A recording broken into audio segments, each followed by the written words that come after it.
Stand up performer Amit Tandon और मशहूर TV अभिनेत्री जिया शंकर द्वारा गुड नाइट इंडिया होस्ट किया जाने वाला है। इस वक्त हमारे साथ हमारे खास मेहमान हैं अमित टंडन। आपका बहुत बहुत स्वागत है और शुभकामनाएं नए शो के लिए। Thank you Sanjay, thank you so much. सबसे पहले आपका ये शो आपके शब्दों में, किन शब्दों में आप उसको डिस्क्राइब करते हैं? मेरे शब्दों में मैं ये कहना चाहूँगा कि ये शो जो है हमने इस तरीके से बनाया है कि आप अपने पूरे परिवार के साथ देख सकते हैं, हँस सकते हैं, मुस्कुरा सकते हैं। ऐसी कॉमेडी या ऐसा ह्यूमर लेकर आ रहे हैं हम इस केस में, जिसे आप एक तो सारी फैमिली के साथ देख सकेंगे और आपको लगेगा कि ये आपके आस-पास रोज़ इधर आपकी ज़िंदगी से रिलेटेड उस तरीके का ह्यूमर है। और कोशिश की गई है कि अलग-अलग तरीके की कहानियाँ जो हिंदुस्तान के अलग-अलग कोने से हैं, अलग-अलग स्टैंड अप परफॉर्मर्स को लेकर आए हैं कि एक वैरायटी भी रहेगी शो में, मगर ऐसी ही कहानियाँ हैं जो आपको शुद्ध हिंदुस्तान में दिखाई देंगी और एक स्माइल छोड़ के जाएँगी अपने चेहरे पे, आपके चेहरे पे। हमने कोशिश ये की है, देखिए फाइनली तो जनता के हाथ में होता है कि वो पसंद करते हैं कि नहीं करते। हमने कोशिश ये करी है कि पिछले कुछ सालों में अगर आप देखेंगे जो स्टैंड अप कॉमेडी जो सोशल मीडिया पे बहुत ज़्यादा वायरल हुई है, अगर आप देखेंगे जहाँ पे सिर्फ़ एक परफ़ॉर्मर स्टेज पे आता है तो उसके हाथ में सिर्फ़ एक माइक है, कोई और यू नो सपोर्ट सिस्टम नहीं है और वो सिर्फ़ अपनी कहानी सुनाता है और लोग उस पे हँसते हैं। हमने वही फ़ॉर्मेट अब पहली बार टेलीविज़न पे लाने की कोशिश की है, जिसमें हम वही जिस तरीके की आप क्लब कॉमेडी अगर आपने यूट्यूब पे देखे होंगे वीडियो, चाहे वो ज़ाकिर है, चाहे बस्सी है, चाहे मेरे वीडियोज़ देखे हों या किसी के, हम उस तरीके की कॉमेडी लेकर आ रहे हैं जहाँ पर प्योर प्ले कोई कोई और सपोर्ट सिस्टम यूज़ नहीं किया गया है, ना कॉस्ट्यूम्स हैं, ना हम स्केचेस कर रहे हैं कि 2 लोग इकट्ठे स्टेज पर आ रहे हैं और कुछ कर रहे हैं। तो ये यूएसपी है इसकी। ऐसा नहीं है कि ये बिल्कुल नया और यूनिक फॉर्मेट है, ऐसा नहीं कहूँगा मैं, क्योंकि हमने ये चीज़ें पहले भी देखी हैं जहाँ पे एक इंसान अकेला आकर लोगों को हँसा रहा है। शायद जॉनी लीवर सर ये चीज़ 30 साल से कर रहे हैं, 40 साल पहले भी वो स्टैंड अप कर रहे थे, उनके कैसेट्स आते थे। या हमने हास्य कवि देखे हैं, जो बहुत पुराना एक फॉर्मेट है जहाँ वो स्टेज पर चढ़ते हैं तो उनके हाथ में सिर्फ़ एक कागज़ होता है और कुछ नहीं होता है। तो उसी को हम लेकर आ रहे हैं एक बार फिर से, जो शायद काफ़ी टाइम से टीवी के दर्शकों ने नहीं देखा था। तो उम्मीद है उनको पसंद आएगा, क्योंकि आज अगर आप सोशल मीडिया पे देखेंगे तो इस चीज़ का मतलब एक्सेप्टेंस रेट अच्छा खासा है। तो हमें उम्मीद है टेलीविज़न पे भी ऐसा रहेगा। और अभी जब शो का फॉर्मेट तैयार हुआ है तो किस तरीके से इसकी प्लानिंग आपने शुरू की? कहाँ से शो के प्लानिंग की शुरुआत हुई थी कि इतने एपिसोड बनेंगे, इन लोगों को शामिल हाँ जी। किया जाएगा? मुझे थोड़ा-सा हाँ। कॉन्सेप्ट अगर शुरू से बताएँ। तो इसमें हमारा प्लान ये है कि अभी मतलब थोड़ा हम 6 डेज़ अ वीक कर रहे हैं, हफ्ते में 6 दिन आएँगे। जब प्लानिंग हुई थी वो ऐसा हुआ था कि 2 अलग-अलग पार्ट चल रहे थे। एक तो मैं कुछ टाइम से कोशिश कर रहा था कि मुझे टेलीविज़न करना है, ये एक मेरे मन में विचार था, क्योंकि जिस तरीके की मैं कॉमेडी करता था, जो क्लीन कॉमेडी जो फैमिली के साथ देखी जा सकती है, तो मुझे उम्मीद थी कि टेलीविज़न के ज़रिए मैं एक ज़्यादा बड़े वर्ग को वर्ग तक पहुँच पाऊँगा और लोगों तक पहुँच पाऊँगा, जिनके पास मैं शायद यूट्यूब से नहीं पहुँच पा रहा हूँ। तो मैं वैसे ही देख रहा था और इस तरफ सब टीवी और ऑप्टिमिस्टिक्स ये एक शो ऐसा करना चाहते थे जो एक कॉमेडी के जॉनर में हो और थोड़ा-सा अलग हो बाकी शोज़ से। और निकुल जो ऑप्टिमिस्टिक्स में काम करते हैं, जो पार्टनर हैं वहाँ पर, उनको मेरी कॉमेडी बहुत पसंद है, तो उन्होंने बोला तो उस तरीके से फिर हम इकट्ठे हुए और जब हमने कॉन्सेप्ट पे काम करना शुरू किया तो हमें बड़ी क्लैरिटी थी कि हम ये नहीं चाहते कि हम एक ही जोक 15 बार अलग-अलग तरीके से मैन्युफैक्चर करके सुनाएँ, ठीक है? एक अलग-अलग नज़रिए लेकर आएँगे, हम अलग-अलग चीज़ों की बात कर सकें, तो इसलिए हमें था कि हमें लोग भी ऐसे लाने चाहिए जो बिल्कुल अलग हों एक-दूसरे से। तो हम जो स्टैंड अप परफॉर्मर्स लेकर आ रहे हैं, उनकी घर की कहानियाँ शायद काफ़ी अलग हैं। कोई आईआईटी का पास आउट है, कोई डॉक्टर है, कोई 20 साल का है, कोई 50 साल का है, कोई हाउसवाइफ हैं और कुछ सालों से कॉमेडी कर रहे हैं सब। तो वो वैरायटी लाने की कोशिश की। वही शुरू से हमारा विजन आया कि ऐसा कॉमेडी हम लेकर आ सके जिसमें आपको वैरायटी भी दिखे, तो आप 3 लोगों को देखें तो आपको ये नहीं लगे कि ये सेम ही टाइप की बातें कर रहे हैं, यू नो अलग अलग बातें करें मगर ऐसी बातें करें जो आपके आसपास रोज हो रही। ओके। और नंबर ऑफ एपिसोड अभी से निर्धारित है कि जितना चलेगा, दर्शकों की मांग होगी, उस आधार पे उसको आगे बढ़ाया जाएगा? देखिए ऑनेस्टली तो वही होता है फाइनली कि दर्शकों को कैसा लगेगा तो उस पे बेस्ड है। पर अभी यही है कि अगले 2 से 3 महीने का हमारा प्लान पूरा है, जिसमें करीबन 70 से 80 एपिसोड पे काम हो गया है। और क्योंकि ये स्टैंड अप कॉमेडी की राइटिंग है तो ये काफी चैलेंजिंग होती है, क्योंकि मेरे वाले पार्ट्स जो लिखे जाते हैं तो उस पे बहुत वक्त लगता है। आपको एक छोटा सा अगर मुझे उदाहरण देना हो तो जैसे मैंने अभी तक, या आप काफी सारे कॉमेडियंस के अगर देखेंगे यूट्यूब पे, मैंने टोटल 25 या 26 स्टैंड अप सेट्स आज तक 25 अपने 5-6 साल के यूट्यूब के उसमें डाले हैं। और इस केस में मैं करीबन 70-80 स्टैंड अप सेट डाल रहा हूँ जो मैं 2 से 3 महीने के अंदर रिकॉर्ड कर रहा हूँ। तो जो राइटिंग का वॉल्यूम है वो एकदम से बहुत बढ़ गया है, तो वो प्रेशर सबसे चैलेंजिंग रहता है शो के अंदर। अमित, मुझे आपकी एक जर्नी भी बताइए ना। जो लोग आपको टीवी पर अब देखना शुरू करेंगे वो जानेंगे अमित टंडन है कहाँ से आते हैं। जिन्होंने यूट्यूब पर आपको नहीं देखा है, जो ऐसे दर्शक हैं डिजिटल हाँ अभी तक बहुत ज्यादा एक्सप्लोर नहीं किया है, उनके लिए आपका हाँ एक जी, मतलब आपका छोटा सा इंट्रोडक्शन। मैंने इंजीनियरिंग करी हुई है पंजाब से और एमबीए किया हुआ है मैंने आईआईटी दिल्ली से हूँ। उसके बाद और मैंने कुछ साल जॉब की, फिर अपना बिजनेस किया। मेरा एचआर कंसल्टिंग का बिजनेस था और मैं कॉमेडी में 34 साल की उम्र में घुसा हूँ। तो मैं 2009 में कॉमेडी शुरू करी थी। जब मैं 34 साल का था तब मैं पहली बार स्टेज पे स्टैंड अप कॉमेडी करने गया था। और कभी भी इरादा ये नहीं था कि इसको एज अ प्रोफेशन लेना है, ये एक शौक था मेरे लिए। मगर धीरे धीरे लोगों को पसंद आने लग गया और लाइव कॉमेडी का जैसे डिमांड बढ़ता गया तो धीरे धीरे मैं मतलब कुछ साल भी किया और कॉमेडी करी साथ में।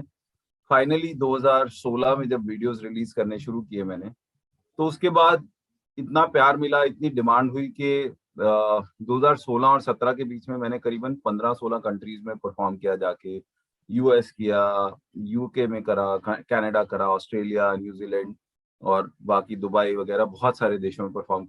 तब फाइनली मैंने डिसाइड किया कि अब वक्त आ गया है कि मैं कॉमेडी को ज्यादा तवज्जो दूं और मैं फुल टाइम कॉमेडी करनी शुरू करी। तो फिर बॉम्बे शिफ्ट कर गए और अब आपके सामने हैं, काफी सालों से लाइव शोज कर रहे हैं, करीबन 11-12 सालों से करीबन 30 देशों में परफॉर्म कर चुका हूँ, करीबन 1213 शोज कर चुके हैं और अब टेलीविजन पे आने का मौका मिल रहा है तो अमित, बहुत सारे ऐसे भी कॉमेडियन हैं इस समय जो टीवी पर नहीं दिखाई दे रहे हैं, लेकिन दिग्गज हैं, कॉमेडी के बादशाह हैं, हाँ दिग्गज हैं। ऐसे में जैसे सुनील हैं, और भी काफी लोग हैं जिनका अपना शो इस समय नहीं है, पहले रहा है। हाँ तो क्या ऐसे लोगों को हाँ। आप जोड़ने की कोशिश करेंगे? अ, अभी तो नहीं कर रहे हैं। अभी हम ज्यादातर ऐसे लोगों को लेकर आ रहे हैं जो यूट्यूब से पनप कर निकले हैं और स्टोरी टेलिंग फॉर्मेट ज्यादा कर रहे हैं। पर हम अ, अब मतलब मैं भी कंप्लीटली ये प्रेडिक्ट नहीं कर सकता कि हम कहाँ तक कैसी जर्नी रहेगी हमारी। पर अभी ऐसा कोई प्लान नहीं है। कुछ सेलिब्रिटीज को हम डेफिनेटली लेकर आ रहे हैं टेलीविजन से या मूवी से, जिनको भी हम एज स्टैंड अप कॉमेडियंस ही लेकर आ रहे हैं। तो आप उनको भी देखेंगे तो ऐसा नहीं है कि हम सवाल जवाब कर रहे हैं उनके साथ, मगर वो भी आकर एक स्टैंड अप परफॉर्मेंस दे रहे हैं जिसमें उनकी जिंदगी का एक नया पहलू आपको देखने को मिलेगा। तो ये किया है हमने, ये प्लान है। पर जो हमारे वो दिग्गज हैं जो आई थिंक लाफ्टर चैलेंज के वक्त के आ रहे हैं, उनके साथ अभी मतलब अगर कोई आएगा तो शायद मतलब हमारे लिए भी खुशनसीबी है कि उनमें से कुछ लोग आए, पर अभी प्लान में नहीं है। देखिए, इस समय जो सबसे ज्यादा देखा जाता है वो कपिल शर्मा शो देखा जाता है। और आप भी टीवी पर आ रहे हैं, सोनी लिव पर आ रहे हैं आप, और सोनी के ही प्लेटफॉर्म पे सब टीवी पर आ रहे हैं। ऐसे में आपकी सीधी प्रतियोगिता होती है, क्योंकि वो एक कॉमेडी शो है जो सबसे ज्यादा देखा जा रहा है और आप अभी आ रहे हैं। इस प्रतियोगिता को आप देखते कैसे हैं? मतलब एक ये हेल्दी प्रतियोगिता है क्या? देखिए, एक तो मैं तो वैसे ही बड़ा लकी मानता हूँ अपने आप को कि अगर आप कपिल शर्मा के साथ मेरा नाम कहीं पर भी ले रहे हैं या कंपैरिजन भी है, तो मेरे लिए बहुत बड़ी बात है। वो कहीं ज्यादा बड़े आर्टिस्ट हैं, उनका एक्सपीरियंस बहुत ज्यादा है। तो मैंने कभी तो कंपटीशन के हिसाब से तो सोचा नहीं है। इनफैक्ट मैं तो कहता हूँ कि और भी कॉमेडी शोज आने चाहिए, जितने ज्यादा लोग हंस सकते हैं उतना अच्छा है। उनका जोन थोड़ा सा अलग है, हमारा जोन थोड़ा सा अलग है। तो मैंने अभी तक कंपटीशन के हिसाब से देखा नहीं है। मुझे ये है कि अगर लोग हंसना चाहते हैं तो वो दोनों शोज देख सकते हैं। हमारा वैसे ही वीकडेज में आ रहा है, उनका वीकेंड पे आता है। और अगर ओवरलैप भी होता है तो दिन में 3-3 बार रीरन हो जाते हैं हर एक शो के, तो आप दोबारा भी देख सकते हैं। तो मेरे हिसाब से कंपटीशन नहीं है। अगर हम कॉमेडी की मार्केट बढ़ा सकते हैं तो सबके लिए अच्छा है। अच्छा अमित, मुझे बताइए, कॉमेडी शो बनाने लिखने में, ये पूरा फॉर्मेट तैयार करने में सबसे टफ पार्ट क्या होता है? सबसे मुश्किल चीज कौन सी लगती है जो अगर पूरी हो जाए तो फिर काम थोड़ा आसान होता है? ये मैं पहली बार कर रहा हूँ कॉमेडी शो, तो मैं मेरे हिसाब से जो मेरी अपनी अंडरस्टैंडिंग है वो ये है कि सबसे मुश्किल काम राइटिंग वाला है, क्योंकि कंटेंट आप ऐसा लाना चाहते हैं जो पहले ना सुना हुआ हो। जो हमारी एक बहुत बड़ी कोशिश है कि हम जनरली ऐसे ही नए जोक्स लेकर आए, ये ना हो कि पुराने ही जोक को हम तोड़ मरोड़ के कर रहे हैं। और रोज नए कंटेंट, नए टॉपिक्स ढूंढना बहुत मुश्किल हो जाता है, क्योंकि कई बार लगता है कि वही 4 लोग हैं मेरे आसपास, वही मेरा रोज का रहन सहन है, बैठना है। तो मैं नए टॉपिक कहाँ से लेकर आऊँ? मैं किस बारे में लिखूं? क्या मैं अपने बच्चों के बारे में, बहुत लिख लिया, बीवी के बारे में लिख लिया, पेरेंट्स के बारे में लिख लिया, ट्रेन के बारे में लिख लिया, एरोप्लेन के बारे में लिख लिया, अब और क्या? तो वो जो रोज की खुदाई होती है ना, जहां आप और गहराई में जाकर एक नया टॉपिक ढूंढना चाहते हैं, एक नया सब्जेक्ट जिसके बारे में आप जोक्स कर सकें, वो मुझे सबसे चैलेंजिंग लगता है। तो वो सब्जेक्ट की तलाश आप कैसे करते हैं? जब आप घर से निकलते हैं, सड़क पर चलते हैं या ऑटो या अपनी गाड़ी में बैठते हैं, क्या वहां से शुरू हाँ होता है? जी। मुझे ये बताइए कि क्योंकि अब जिस खुदाई की आप बात कर रहे हैं, सचमुच बहुत टफ है, क्योंकि आपने जितना देखा, हर दिन जितना देखते हैं उसमें से कहीं ना कहीं छान लेते हैं कि ये मेरे हाँ काम। हाँ हाँ। हाँ। हम्म। थोड़ा सा आंखें ज्यादा खुली रखनी पड़ती हैं। जैसे आप बात करें कि आप चाहे ऑटो में बैठे हैं या कहीं, अ, कोशिश अब मैं जो, क्योंकि अब वॉल्यूम इतना ज्यादा है काम का, मैं कोशिश ये करता हूँ कि आंखें ज्यादा खुली रखूं और फोन कम।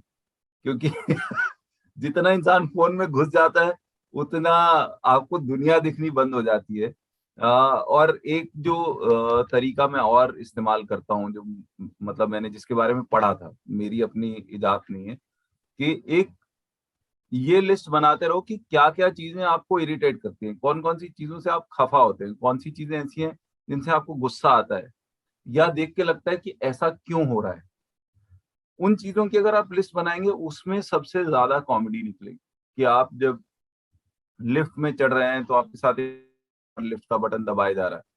अब वो बटन एक बार दबाओ या 20 बार दबाओ, वो एक्सेलरेटर नहीं है, राइट? वो अपने आप में उसके बारे में आप बात कर सकते हैं। आप घर के बारे में बात कर सकते हैं कि अब जैसे अब हम जूम कॉल पे हैं, नॉर्मली हम लोगों से मिल के इंटरव्यू करते थे। अब साथ उधर आपकी वाइफ के इश्यूज चल रहे हैं कि जी मुझे बर्तन साफ करवा रही हैं, तो अभी इस टाइम भी मुझे आवाज आ रही है उधर से। वो सबके साथ, अब ऑफिस का काम करना होता है तो सबके साथ कोऑर्डिनेट करना पड़ता है। तो ऐसी हर एक चीज जो आपको इरिटेट करती है ना, उससे कॉमेडी निकल सकती है, वही कोशिश की जाती है। अच्छा, अभी तुरंत लेते हैं। मेरा इंटरव्यू शुरू हो रहा था, हम जूम कॉल इंटर कर रहे थे, रिकॉर्ड कर रहे थे। उस दौरान से अब तक कोई चीज आपको मिला जो आप शामिल कर सकते हैं? आ, अभी तो नहीं। इस बार क्या है कि जूम कॉल में सब कुछ सही होता गया, हम दोनों वक्त पे आ गए, ठीक है। एक सिर्फ ये रहता है कि जैसे आप 2 मिनट पहले शुरू में आपका वीडियो ऑन नहीं था, तो उस टाइम में मैं ये सोचना शुरू करता हूँ कि आदमी अभी कहाँ पे है। ये कमरे में सेटिंग कर रहा है या ये टॉयलेट में है, पर इसको दिखाना है कि मैं वक्त से पहुंच गया।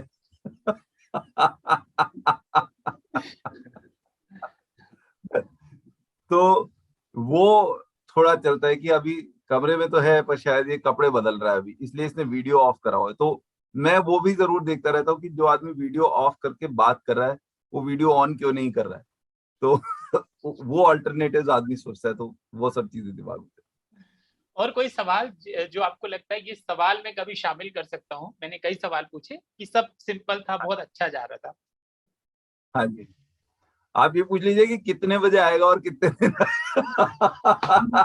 क्योंकि ये मुझे बोलते हैं कि हर जगह प्लग इन कर रहा है कि रात को 10:30 बजे मंडे टू सैटरडे आएगा, और फिर बेस्ट ऑफ संडे को दिखाया जाएगा कि जो बेस्ट एक्ट होंगे फिर हम वो संडे को दोबारा दिखाएंगे। फैमिली शो है, ह्यूमर बेस्ड शो है, सोनी सब चैनल पे आएगा, और शायद सोनी लिव की ऐप पे अवेलेबल होगा अदरवाइज। तो यही बीते 1-2 दिनों में आपने कोई नई बात तलाश की हो कि नया सब्जेक्ट आपको मिला हो, वो कौन सा था? बीते 1-2 दिनों में मैंने वैलेंटाइंस के बारे में थोड़ा प्रेशर क्योंकि बनना शुरू हुआ है, क्योंकि अभी वो वैलेंटाइंस डे आने वाला है। और अब मैं जैसे मेरे बच्चे भी बड़े हो रहे हैं, तो मेरी बेटी 15 की है, मेरा बेटा 17 साल का है। तो अब एक तरफ हम पे हमारी एज में, जैसे मैं 46 का हूँ, तो एक तरफ ये प्रेशर है कि हमें वैलेंटाइंस डे मनाना है, ठीक है। दूसरी तरफ हमें ये भी होता है कि हमारे बच्चे मना रहे हैं क्या, तो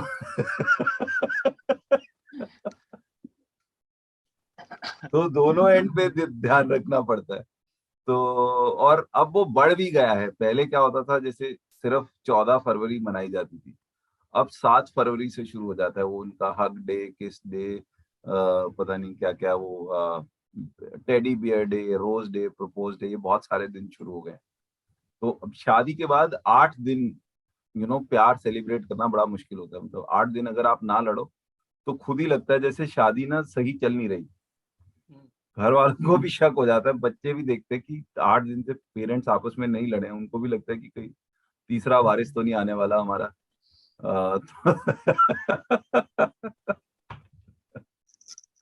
ये चल रहा है। आप सोशल मीडिया की कितनी मदद लेते हैं अमित? जब कभी कभी जोक्स खत्म हो जाते होंगे तो सोशल मीडिया की कितनी मदद लेते हैं आप? मैं काफी मदद लेता हूँ सोशल मीडिया की। जैसे कई बार क्या होता है कि मेरे दिमाग में कोई नया आइडिया आया है, ठीक है, मैं उसके बारे में बात करना चाहता हूँ। तो अब मेरा जैसे फेसबुक पे काफी सारे लोग हैं जो मुझे फॉलो करते हैं, तो उस केस में मैं क्या करता हूँ कि उसको एक जोक बना के मैं अपने पेज पे डाल देता हूँ, एक रिटन जोक डाल देता हूँ, और फिर मैं उस पर रिस्पॉन्स देखता हूँ कि कितने लोग उससे कनेक्ट करते हैं। तो उससे आपको बहुत आइडिया लग जाता है कि अगर मैं इस पे सेट लिखूं तो कैसा जाएगा। तो मैं सोशल मीडिया बहुत यूज करता हूँ अपना मटेरियल टेस्ट करने के लिए कि ये मटेरियल अगर मैं करूंगा तो कितने लोग इससे कनेक्ट करेंगे। नमस्कार, मैं हूं Amit Tandon, produced by mother, directed by wife, और हमारा शो आ रहा है सोनी सब पे 31 जनवरी यानी कि आज से शुरू हो रहा है, रात को 10:30 बजे। 6 दिन आएगा हफ्ते में, मंडे टू सैटरडे। बहुत सारे कॉमेडी एक्ट्स लेकर आ रहे हैं, बहुत सारे लोगों को जो आपने नॉर्मली शायद यूट्यूब वगैरह पर देखे होंगे, उनके बहुत सारी नई कहानियां जो आप अपनी फैमिली के साथ बैठ के देख सकते हैं। तो ट्यून इन करिए रात को 10:30 बजे सोनी सब। हमसे बात करने के लिए बहुत बहुत शुक्रिया और ढेर सारी शुभकामनाएं आपके कॉमेडी शो के लिए। Thank you Sanjay, thank you.